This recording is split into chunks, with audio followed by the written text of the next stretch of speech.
వైఎస్ఆర్ కడప జిల్లా బద్వేలులో రాజకీయ వాతావరణం వేడెక్కింది.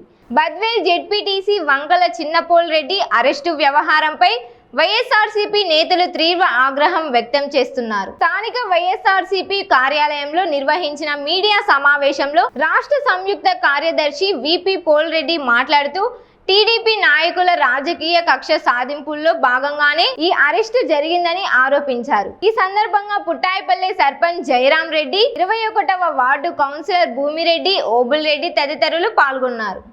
సోమవారం రోజు మా తమ్ముడు ప్రస్తుత జెడ్పీటీసీ మాజీ సింగిల్ విండ్ అయినటువంటి చిన్నపోల్ రెడ్డి అరెస్టు చేయడము, అదే రోజు ఎఫ్ఐఆర్ చేయడము, తర్వాత అదే రోజు రిమాండ్ పంపడము, నాన్ బెయిలబుల్ సెక్షన్ పెట్టి ఇదంతా కూడా మీకు తెలిసిన విషయమే. దాని గురించి ఇప్పుడు మేము దాంట్లో ఏం రాసినారంటే క్లియర్గా మన సిఐ గారి ప్రెస్ నోట్ ఏం రాసినారంటే గత 2010-11 మధ్యకాలంలో ఐసీటీపీ స్కీమ్ కింద 34 లక్షల రూపాయలు మేము అక్రమాలకు పాల్పడి 34 లక్షల రూపాయల్లో 24 లక్షల రూపాయలు అమౌంట్ కాజేసినారని చెప్పి దాని మీద ఈరోజు మేము అరెస్ట్ చేస్తున్నామని చెప్పి ఆ రిమాండ్ రిపోర్ట్లో రాయడము సిఐ గారు స్వయంగా పత్రికా ప్రకటించడం జరిగింది. మేమేమడుగుతున్నామంటే ఓకే, మీరు అన్నట్టు 2010-11లో మేము చేసినామని అంటారు. 10-11లో చేస్తే 14-19 వరకు కూడా టీడీపీ గవర్నమెంట్ ఉంది. మీరు ఆ రోజుల్లో ఎందుకు చర్య తీసుకోలేకపోయినారు?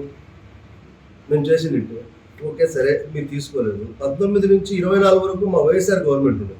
ఆ వైఎస్ఆర్ గవర్నమెంట్లో మేము ఇలాంటి ఏదైనా లోపాలు చేసింటే మేము సరి చేసుకోవడానికి అవకాశం లేదా?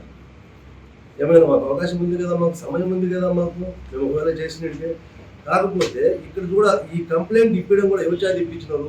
ఈ మామూలుగా మహేష్ అనే సీఈఓ, గతంలో ఉన్న సీఈఓ ఇలాంటి అక్రమాలు పాల్పడతారని చెప్పి లాస్ట్ వైసీపీ గవర్నమెంట్ అతన్ని డిమోషన్ చేసి క్లర్క్గా చేయడం జరిగింది. ఆ క్లర్క్ని ఇప్పుడున్న ప్రభుత్వం బద్వేలు సంబంధించినటువంటి నాయకులు, అదే విజయమ్మ గారి కుమారుడు నితీష్ రెడ్డి గారు, తల్లి కొడుకులు ఇద్దరు కూడా ఏం జరిగిందంటే ఆ సీఈఓను లోపరుచుకొని వాడికి ప్రమోషన్ ఇప్పిస్తామని చెప్పి వాడిని మభ్యపెట్టి వాడి ద్వారా ఈ తప్పుడు కేసు ఇప్పించి అది కూడా ఇచ్చిన ఓకే, ఎలాంటి మాకు వితౌట్ నోటీస్ మేము ఈ విధంగా 34 లక్షల రూపాయలు అక్రమం జరిగిందని ప్రదేశ్ సింగిల్ విండో అధ్యక్షునికి 1-2 సార్లు నోటీసులు ఇవ్వడం అనేది చట్టంలో ఉంది కదా. ఇచ్చిన తర్వాత ఆ అధ్యక్షుడు, ఆ మాజీ అధ్యక్షుడు ఏదైనా రెస్పాండ్ అయ్యి కాకుండా ఉంటే మీరు క్రిమినల్గా కేసులు పెట్టి లోపల పంపడం అనేది సహజం. ఏ విధమైన వితౌట్ నోటీస్ లేకుండా అప్పటికప్పుడు అరెస్ట్ చేయడం, అదే రోజు ఎఫ్ఐఆర్ నమోదు చేయడం, ఎఫ్ఐఆర్ నమోదు చేసిన వెంటనే రిమాండ్ నాన్ బెయిలబుల్ కేసు పంపడం ఎంతవరకు సహజం ఇదంతా. ఇదే ఈ కూటమిలో నేర్పిన గత 2 సంవత్సరాల నుంచి మీరు అందరూ కూడా చూస్తూనే ఉండరు. మాకు అందరితో పాటు మేము ఈ రిక్షాకాలంలో మేము అందరితో పాటు యూనియన్ పెంచుకుంటే ఆ ఇంటిని కూడా ఏ విధంగా ఇబ్బంది పెట్టాలని ఎన్నో రకాలుగా నోటీసులు ఇచ్చి అధికారుల ద్వారా వాళ్ళకి చేయని ప్రయత్నం అంటూ లేదు. ఏమంటే మేము ఆ దేవుని వల్ల ఆ న్యాయస్థానం కూడా హైకోర్టు వారి ఆదేశాల మేరకు ఈ అధికారులందరికీ కూడా హైకోర్టు వారి చీవాట్లు పెట్టడంతో అంతవరకైనా కానీ మేము వీళ్ళు ఏమీ చేయలేక ఆగిపోయాము. ఇప్పుడు మళ్ళీ ఇది కొత్తగా మొదలుపెట్టి ఈ తల్లి కొడుకులు ఈ విధంగా మొదలుపెట్టింది. దీంట్లో ఏమైందంటే మమ్మల్ని రేపు బద్వేలు మండలము ప్లస్ మున్సిపాలిటీలో కొంత ఏరియాలో మాకు బంధువులు మంచి చెడ్డ మా వర్గము మా కుటుంబం రావాలి కాబట్టి ఎటు తిరిగి ఈ మున్సిపాలిటీ దాదాపు లోకల్ బాడీ సెలక్షన్లో మమ్మల్ని భయభ్రాంతులు గురి చేసి మమ్మల్ని యాక్టివ్ రాజకీయాలు చేయకుండా అడ్డుకునే ప్రయత్నం పూర్తిగా మొదలుపెట్టి వాళ్ళు చేయడం జరుగుతూ ఉంది. కానీ మేమేం చెప్తున్నామంటే మాకు ప్రతి విషయంలో మా ఎమ్మెల్సీ డీసీ గోవింద్ రెడ్డి గారు కానీ, మా ఎమ్మెల్యే గారు కానీ, అవినాష్ రెడ్డి సార్ కానీ, అదేవిధంగా మా అధ్యక్షుడు జగన్మోహన్ గారు ప్రతి విషయంలో మాకు ఏ ఆపద వచ్చినా ఏ కష్టం వచ్చినా వాళ్ళు మాకు అండగా ఉండరు. వాళ్ళ అండదండలతో మేము ప్రతి విషయంలో కూడా పార్టీ కోసం ఇలాంటి భయాలకు మేము లొంగేది లేదు.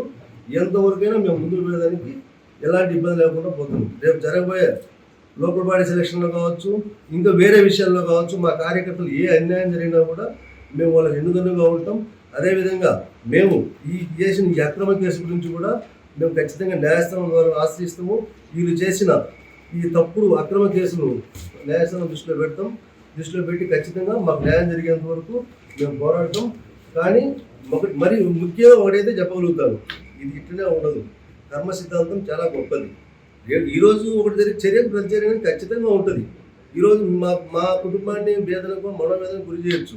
రేపు పొద్దున జరగబోయే రోజుల్లో మీకు ఈ మనోవేదన ఎలా ఉంటుందో మీకు మీ కార్యకర్తలకు మేము కూడా రుచి చూపించే కార్యక్రమం తప్పకుండా జరుగుద్ది. మా నాయకుడు కూడా చెప్తాడు, మా జగన్మోహన్ రెడ్డి సార్ కూడా 2.0 ఉంది.